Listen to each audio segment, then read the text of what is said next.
back with Lisa Waters Lain in the studio. She comes each week and just shares what's going on in her gardens. And so I think there's some value to that. And then you don't just have to listen to me drone on and on and on and on. But you drone so eloquently. Making the words dance across the airwaves for those that tune in by radio and by video, for those that tune in by video wave.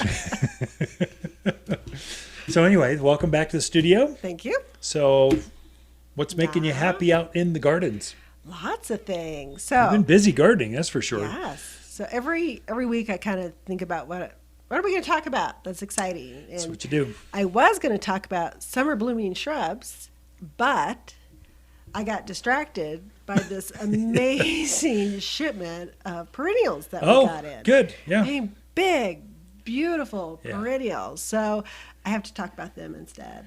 Hey, you know what? This is like magic or like Christmas for gardeners. And as we get closer and closer to June, perennials become bigger and bigger and bolder, and they all go into bloom. The month of June is Perennial Month, really. So, and we're right there, just like days away. So, yeah, everything gets bigger. The shrubs get bigger, the roses get bigger, and the perennials, those plants that come back every year, get bigger. So, yes, we had some beautiful ones come in, so I thought I would kind of hit on those for people who are looking for some amazing perennials to put it in their yard. And you're right, perennials come back every year, bigger and better. That's the great thing about them, is you're not replanting again and again and again. So, once and done. Once and done. So we got some echinacea in, or coneflower. Finally. And they're in bloom? Please tell me they're in bloom. Well, they're close. Yeah. They're close. But the plants are gorgeous, big and green and full, and they will be blooming in no time, as warm as we are. And, you know, gone are the days with just the purple echinacea. That used to be, everybody had a purple echinacea in their yard. But now they have so many different colors, from the Cheyenne Spirit, which I think is probably my favorite because it has the yellow and the orange and the red all in the same plant. So you're getting a variety of color. So that's probably my favorite. But we also have the powwow berry, which is a pink color, adobe orange, which is a really nice orange, tomato soup, I guess you can guess red color. Tomato, like Campbell's red. We have butterfly Julia, we have Lalani in, so lots of nice different varieties to choose from. More than just the plain old purple that you can put out there. I like purple. You do? Yeah. Okay. Well, we don't have purple. It's so yesterday. We've got 5, 6, 8 more different new ones. Yes. And coneflower is a great butterfly magnet. So great for those pollinators out in the yard, and pretty animal resistant. Yeah, animals, and it does attract birds because it's a seed source for a lot of your smaller winter birds especially. Right, definitely. So you got to come get some of those. We also got several different varieties of lavender.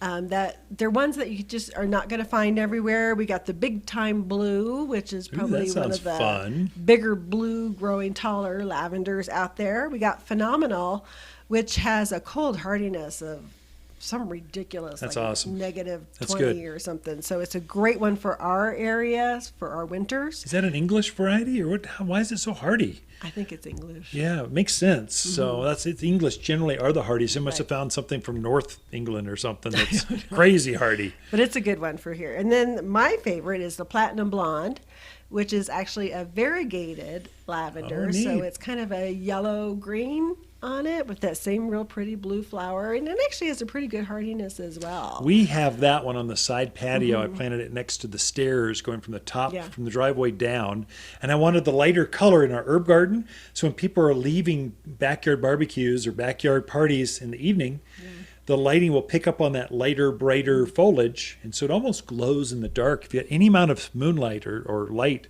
we've done that with Santalina, other light-colored plants to help guide the path so people don't stumble up to the driveway. Right. And speaking of that, so reminded me, so we got some, it's called Fire and Ice Hosta.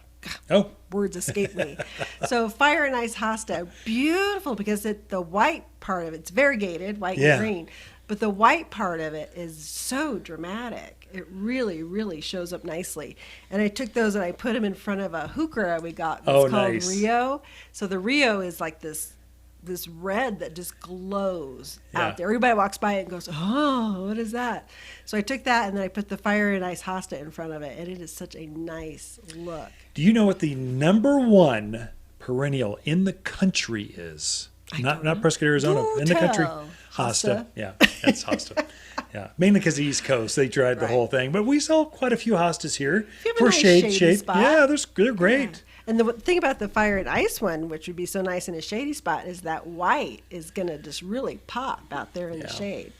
So you got to check those out. We also got some other heucheras, the lime heuchera, a berry one, and they are big and beautiful. Nice. Oh my that's gosh. Exciting. I love June and perennials. It's great. Another thing I noticed that's really coming along with the heat, the Crepe Myrtles and the Rose of Sharons are going crazy. The Chaste tree. Going crazy. These summer plants, they've been holding back. Right. They didn't want to grow. It was too cold. They were just whining about being so cold. Now it's finally warm.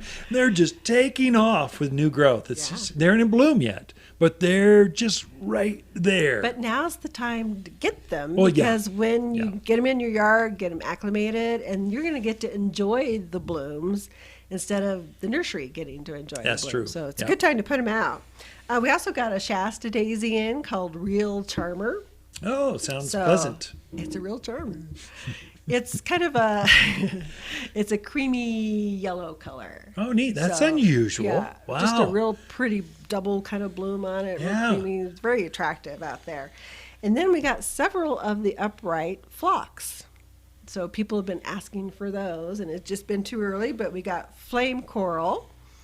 We got pink eye, which I thought, well, that's a stupid name. Terrible name. What man just chose that one? Who did that?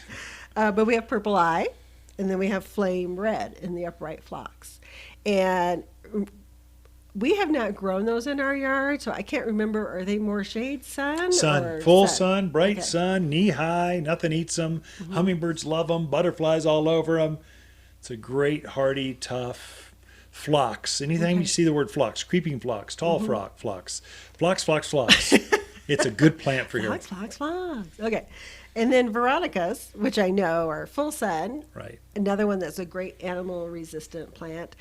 We have Moody Blues, we have Moody Mauve, and we have Blues Pink. Those are pretty good names, I think. It's either names of bands or flowers. I'm not sure. Do they have an instrument they kind of take up? But the Veronica's nice, has that real kind of spiky flower on there, good continual bloomer. Yeah. So it's just some really nice. We got some more Russian sage in. We got more catmint in, which if you need a good plant to draw bees into your garden areas, the catmint is the way it's to a great go. pollinator for any of the wild pollinators out there. It's a great one. And animals don't eat that. So javelina, deer, rabbits, pack rats, whatever. They don't eat catmint. They do not. They leave that sucker alone. Even cats don't eat catmint. I don't know why they call sure? it catmint. I don't know why they do that. It's not catnip. It's catmint. No, It's different. It does kind of look a little similar. Sorta. It's more blue instead of green, but yeah. Maybe not. I don't know. We digress. Some really nice succulents in, some autumn joy sedums, some nice stone crops in, good color to them, good size to them. That's what I love about this crop that just came in, is the size is spectacular on them. If you are going to plant perennials now through about July 4th, you will have your best selection. They'll be in full color. They're fully rooted, so they're more robust. So typically, been a 1 gallon plant, sometimes 2 gallons. But the root ball is large enough where you get a lot of mistake factor. Right. You can plant them in containers, raised beds, in the ground, wherever. You can truly make a cottage garden, a true full-on, true garden with perennials. And you really want to focus in on spring bloomers, then summer bloomers, then fall bloomers, even some winter evergreens. Yeah. Like one of your favorites this year is the rainbow ascot euphorbia. Yeah. Like you can't bring home any more euphorbia or houseplants to the Lain casa, or they'll be overrun. All right, Ken and Lisa Lain and the Mountain Gardeners. We'll be right back after this.